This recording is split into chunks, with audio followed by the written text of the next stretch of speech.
Hi friends, అందరికీ good afternoon. నేనైతే ఈరోజు లంచ్ చేస్తున్నాను. ఈరోజు లంచ్ స్పెషల్. ఈరోజు మా మమ్మీ వాళ్ళ ఇంటికాడ స్పెషల్ ఏంటో చూడండి. Chicken fry, mutton curry, bagara rice, మినపవడ, పూరి. ఎలా ఉన్నాయి? ఇవన్నీ చేసింది ఎవరో తెలుసా? మా అక్కలుంటే ఎంత హ్యాపీ ఇంట్లో.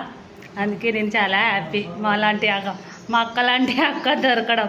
ఆ అక్క ఎవరో చూపిస్తాను చూడండి. తింటుంది తను కూడా. మా అక్క అంటారా చెల్లి అంటారా నాకు కామెంట్ చేయండి ఫ్రెండ్స్. ఇవన్నీ వంటలు మా అమ్మ చేయలే, నేను చేయలే, మా అక్క చేసింది. ఎంత అదృష్టం ఇంత మంచి అక్క దొరకడం. మంచి వంటలు మాత్రం మస్తు చేస్తుంది ఫ్రెండ్స్ మా అక్క. హాయ్ చెప్పవా? మీరు లంచ్ చేశారా ఫ్రెండ్స్? ఈరోజు స్పెషల్ నాది puri, vada, bagara rice, chicken, mutton అన్నీ. ఓకేనా మరి? బాయ్.